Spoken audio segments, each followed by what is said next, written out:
Well, if you've been watching my channel, you know that I like to go to military shoots once a month. And if you've been watching recent videos, you'll know that I've been shooting this 1895 Chilean a little bit, and it shows some potential, and I was thinking about getting it to the June shoot, and then my viewers voted, and they voted for the 1917 that I'd been working on, so I thought I'd get back at this 1895 a little bit, and it's coming around. But then I was distracted. Well, what could distract me from something like this? Well, this is what's distracting me. This Rock Island 1903 with a very high serial number. Puts it in the nickel steel receiver range for sure. And I would guess this has to be a commercially assembled rifle. The stock is a very target-like stock. The barrel is a very target-like barrel. Pretty heavy contour. Tapers down a bit in the front to get the scope mount.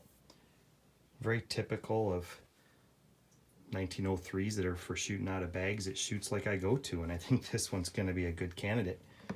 One of my friends offered this rifle to me, and it is chambered in .308 Winchester.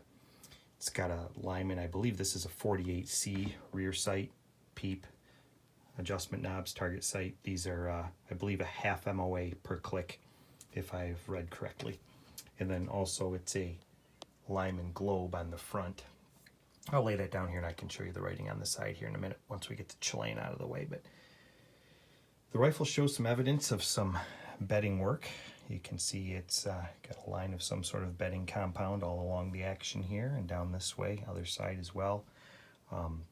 Parkerization looks real nice.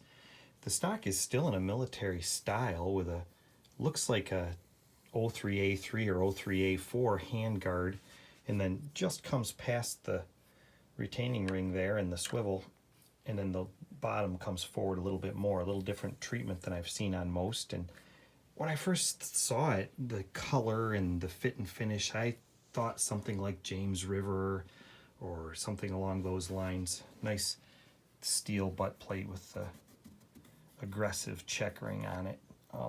Quite a high straight comb that's in real nice alignment with the rear peep for me.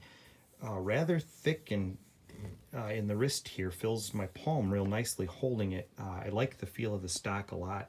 The barrel's quite heavy. No markings on the outside of this rifle at all to indicate where it may have been built. I suppose a private individual may have built it. The gentleman I purchased it from bought it as it is. He didn't know any more than I know about it. He shot it a little bit and was just ready to move on to different things, and so I grabbed it. I think it's going to make a good candidate for the 200-yard iron sight military shoots that I go to. I don't think it's going to take much to get it ready, but I'm really curious about it. I actually called James River Arms and described the rifle, and they said that they had not assembled any in a match type configuration like this, that everything they did would have been back to more or less replica or in the military configuration. So that's a dead end. But say the fit and finish, the work on the rifle is very nice, but no external markings at all that I can find. I was expecting to find the NS on the top of the bolt, being it's most likely a nickel silver bolt with the curve in it and whatnot. There is a letter B on the floor plate. I'll take it out of the stand here and show that in a minute. And then of course just the Rock Island markings and not much else. So I'll move this Chilean out of the way and we'll lay the 03 down here and we'll take a look at it from there. So here's the rifle down out of the stand. Typical markings on the safety, the Lyman rear sight. And then, as I mentioned, we've got the letter B there on the floor plate. Rather plain stock, but the wood looks nice and strong. It's got a little grain character in the butt there. This side as well. Simple, but it'll do the job, I think. And then again up here to the front, you can see the barrel has been tapered in this last little bit here to mount the front sight. And it's a Lyman front sight. And I have apertures for this front So that will be handy. Right now it has a post in it. I have various different inserts for it, but typical front band treatment with the spring. Cross bolts are very typical. It's just an 03. I can't imagine that this has to be an aftermarket stock. I can't imagine that this is anything other than an aftermarket assembled rifle.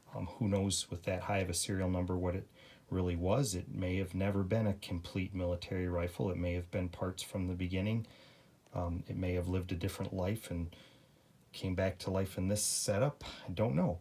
But I think the next thing to do is to slip it out of the stock, take a look at the bedding, see if there's any marks on the bottom of the barrel to indicate anything about it at all.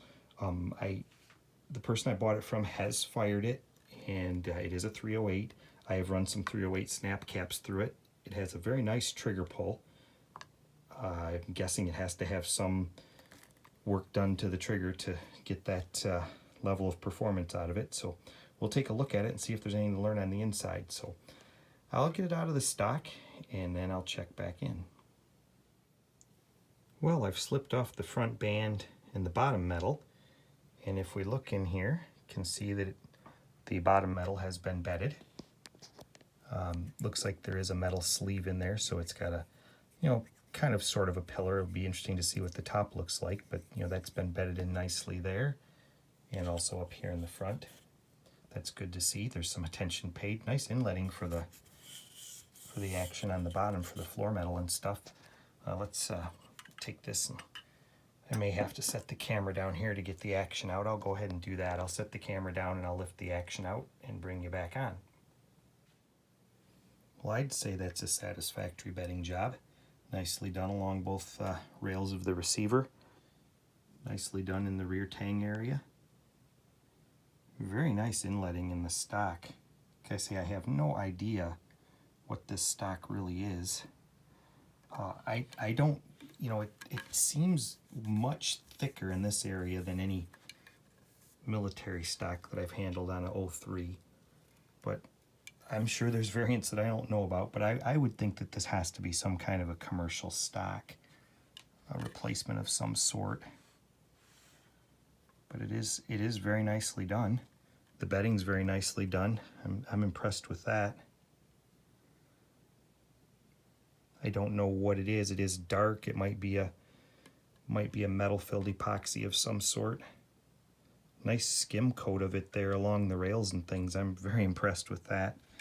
Let's set the stock aside here and see if there's any markings on the bottom of the barrel. That's where a lot of people would tend to mark things on a custom build. It is a quite heavy barrel. It is a gentle taper, but quite heavy. Right here, about here is where the front of the stock would be, and then it continues to taper, and then it gets a little more aggressive in the tapering in the front here for the sight mount. Nicely parkerized. But yeah, I don't see any marks on it at all that indicate anything about where it came from. I was trying to see if there's any indication of any welding where it might be a parade rescue or something, but I don't see any evidence of that back by the cutoff, and I don't see any evidence of it. Obviously we've still got this in the way. We'll move that out and look, but the front receiver ring looks really good. I don't think it's been welded and ground on. But yeah, it's interesting. So I did not learn a whole lot about it by taking it apart, other than the fact that it is quite nicely bedded. And yeah, I don't see any evidence of it being welded on or ground to get rid of a weld. So who knows if this late number Rock Island receiver was ever built into a full rifle, or if it was some sort of a commercial build from the get-go, if it was something like this originally and then redone again. Who knows? It would be nice to know. I don't know what the trigger is. That might just be you can see some evidence of some grinding on the sear area there. Must be someone did the work on that. But I am not an 03 expert. I only know what I've read and such, you know, and it's there's certainly people that know a lot more about 03s than I do, but I do know that some of the documentation that I have would, you know, early stuff would even say that that Rock Island number is higher than what people originally thought Rock Island numbers went to, but then later information seems to indicate somewhere around 400,000 rifles out of Rock Island up until, you know, 1919, and then immediately after they stopped, you know, there were 2 batches of Rock Islands. They stopped for a while and then restarted when the first war heated up. But then they only ran until 1919, and at that time a whole bunch of unfinished receivers, something on the order of a couple thousand, ended up going to Springfield that were already labeled, and the rifles were built out. And then years later, another larger batch of receivers that had been in storage were moved over to Springfield and worked on, and I don't know what became of all of them. And obviously there were rifles still being built on into the Second War, you know, and then of course this being an an 03, not an A3, you know, would have never really, who knows, it may have never been fully made into a military rifle. The receiver may sat around and been surplused off or done through the CMP or who knows what. It could have been anything, but yeah, I don't know what the lumber is. You can see the grinding marks in there where they fit all that.